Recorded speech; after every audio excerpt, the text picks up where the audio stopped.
भारतीय नौसेना की ताकत में और इजाफा हो गया है। बुधवार को Indian navy chief admiral R Hari Kumar ने एक खास ड्रोन दृष्टि 10 स्टार लाइनर से पर्दा उठाया, जो पूरी तरह से स्वदेशी है और जिसे अडानी ग्रुप की कंपनी ने भारतीय नौसेना के लिए बनाया है। इस स्वदेशी ड्रोन के शामिल होने के बाद भारतीय नौसेना की ताकत और ज्यादा बढ़ गई है।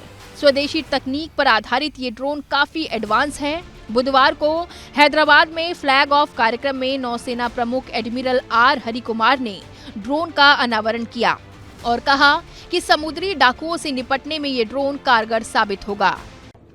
The drone attacks can happen from anywhere. We have not yet sort of finalized where it has actually come from, because we have been encountering these drones at sea, either doing some patrolling or being in the air doing some surveillance, etc., or after they have done an attack on some merchant ship.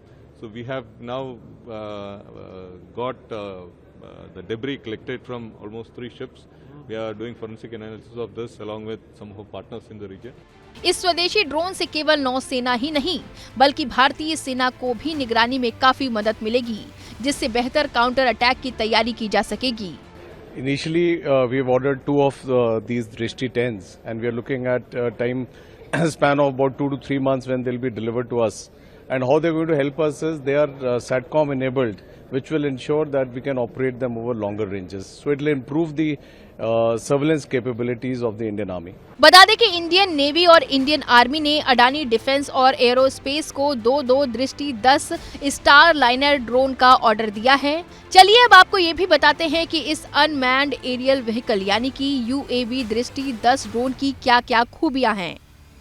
दृष्टि 10 star liner एक advance intelligence, surveillance और रिकॉग्नेंस platform है। ये 36 घंटे तक उड़ने की क्षमता रखता है और 450 किलोग्राम वजन को ढो सकता है। ये स्वदेशी ड्रोन स्टेनिए 4671 सर्टिफाइड है। हर मौसम और स्थिति में उड़ान भरना इसकी सबसे बड़ी खूबी है और दोनों तरह के हवाई क्षेत्र में उड़ान भरने में सक्षम है। बता दें कि ये ड्रोन हैदराबाद से पोरबंदर के लिए उड़ान भरने के बाद नौसेना के समुद्री अभियानों में शामिल किया जाएगा, जो रक्षा क्षेत्र में सुरक्षा और आत्मनिर्भरता की ओर बड़ा कदम है।